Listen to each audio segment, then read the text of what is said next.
दूसरा है लक्ष्मण मूर्छा और राम का विलाप। तो आज हम पढ़ेंगे कवितावली। ठीक है।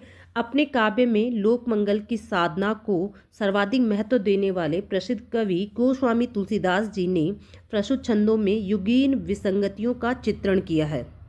यानी कि युगों के आधार पर जो विसंगतियां हुई है उनका इन्होंने क्या किया है, वर्णन किया है। उनका मानना है कि लौकिक संसार के सब कष्ट श्री राम का नाम लेने मात्र से ही दूर हो जाते हैं। उन्होंने कहा इस संसार में जितने भी कष्ट हैं उन कष्टों को अगर हम श्री राम का नाम लेंगे तो सारे कष्ट हमारे क्या हो जाएंगे, दूर हो जाएंगे। तो इसमें इन्होंने सामाजिक विसंगतियों का वर्णन किया है कवितावली में। ठीक है।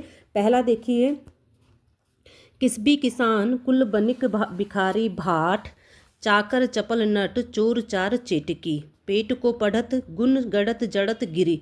अब जो गोस्वामी तुलसीदास जी हैं वे कह रहे हैं कि कलयुग के प्रभाव में आकर लोग ऐसे हो गए हैं कि श्रमजीवी, किसान, व्यापारी वर्ग, ठीक है, भिखारी, जो भाट होते हैं, जो सेवक होते हैं, चंचल नट वाले हो गए आपके, ठीक है, दूत हो गए और बाजीगर हो गए। बाजीगर कौन होते हैं? जो विभिन्न प्रकार के हमें क्या दिखाते हैं, कर्तव्य दिखाते हैं।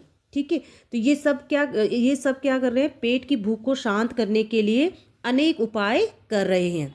ठीक है। क्या अनेक उपाय क्या क्या कर रहे हैं? चढ़त गिरी यानी कि पर्वत पर चढ़ रहे हैं। ठीक है। अटत गहन गन अहन अखेट की। अब वो क्या कह रहे हैं कि ये पहाड़ों पर चढ़ कर के शिकार की खोज में दुर्गम वनों में विचरण करते रहते हैं, यानी कि जंगल जंगल घूमते रहते हैं। सब लोग पेट के लिए ही ऊंच नीच कर्म करते हैं, धर्म अधर्म करते हैं। ठीक है। वो क्या कह रहे हैं, ऊंचे नीचे कर्म धर्म अधर्म करी, पेट ही को पचत बेचत बेटा बेटी की। अब जो तुलसीदास जी कह रहे हैं कि कलयुग के प्रभाव में आकर के लोगों के पास कुछ काम नहीं होगा तो लोग अपने पेट की जो आग है उस आग को शांत करने के लिए कई उपाय करते हैं। तो वो क्या करते हैं, पर्वतों पर चढ़ते हैं। किस चीज़ के लिए चढ़ते हैं? शिकार की खोज करने के लिए, ताकि वो शिकार उन्हें मिल सके और वो उसे खा सके, अपना पेट भर सके।